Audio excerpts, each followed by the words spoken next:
So maganda nga kabola. Sa video na ito, pag-uusapan po natin kabola. Ito nga pong masakit na pagkatalo ng ating Gilas Pilipinas against Montenegro kabola. So may na-comment doon si Coach Tres na maganda yung pag-uusapan. Then of course, pag-usapan din natin kabola. Ito pong rumblings nga po na trade ng Blackwater, TNT at saka ng NLEX Road Warriors. So hindi pa nakasubscribe kabola, pakipindot naman po yung subscription button. So ito nga pong loss po ng ating Gilas Pilipinas against Montenegro. Talagang masakit, di ba? Kasi in the early part, maganda pa yung simula po ng Gilas Pilipinas. Pero pagdating po ng second half, doon na po umulago yung Montenegro. They did not look back anymore kabola. So yun po yung nangyari dito po sa trade po na ito kabola. So nakapag-comment nga itong si Coach Tres dun sa nangyari nga pong game. Sabi niya dito, this game really made us feel we're in the World Cup kabola. And then of course, he told them kung ano ba yung biggest na learnings dito. That's of course that they should limit the turnovers, and then yung 3-point shot dapat talagang pumasok kabola. So basically, para nang sinasabi, na ganito yung kalidad po sa World Cup, hindi nakasabay ang ating team, di ba?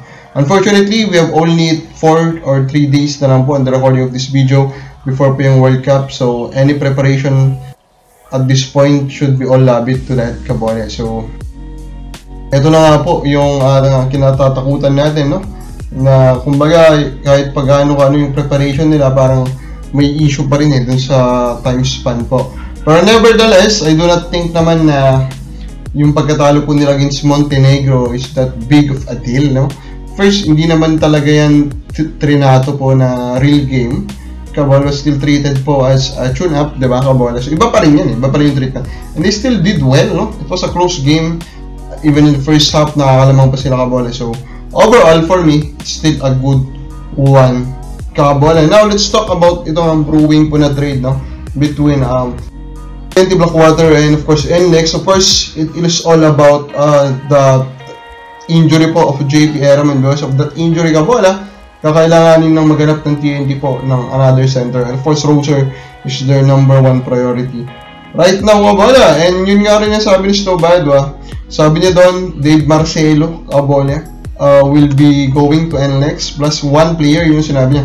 So napaisip ko, what could be the realistic trade that will go there, no? First, in the next few videos, lalabasin natin yung worst trade possible and then the fairest trade possible kabola na makita natin. Now, the realistic trade na makita natin, of course, in the 3-team trade will be this one. TNT will get Brandon Roser, Blackwater will get Chua, Jay Tunga, Mark Acunio, Sean Anthony, and Kib Montalvo. NLEX will get Troy Rosario, Dave Marcelo on the 2024 Blackwater Elite First kabola. So, actually, this involves around 4 trades, no? The first trade will be NLEX Blackwater, diba? So, Roser muna yan for the Rosario and the 2024 Blackwater Elite First, no? So, ganun po yung magiging assessment nila kasi Rosario yan, so, ganun po yung magiging explanation nila. And then, of course, 2024 first, alam naman natin na halos palaging top 4 naman ng Blackwater Elite. For exchange for Brandon Roser, ganun po nila i-depend yan. And then, Brandon Roser will be traded to TNT for 5 players kabola. 4 pala. Chua, Tungka, Acunio, and Montalvo. And then they will now use the same na ginagamit po ng San Miguel na pang-depensa dyan, di ba? Quantity for quality. Ginamit na yan ilang beses po. Dun sa trade po ni CJ Perez, then dun sa trade po kabola ni Jamie Malonzo and Sandy Piningil naman si Nebra. So, gamit na yan, no? Ng mga San Miguel Corporation teams and of course pati ng MVP group. And then the last trade will be Dave Marcelo now going po to, kasama pala si Dave Marcelo doon, going now to NLEX in exchange naman po kay Sean Anthony. So, overall, of course, talo dito ang Blackwater Elite at saka NLEX kabola. Sa panay natin, pero minimal lang, ano? So, they lost around 10 to 50% siguro in terms of trade value. Hindi ganon ka-obvious, lalo na maraming involved, pero they still lost. So, kabola, ano sa palagay mo? Acceptable ba sa'yo itong trade na to? Comment na po sa baba.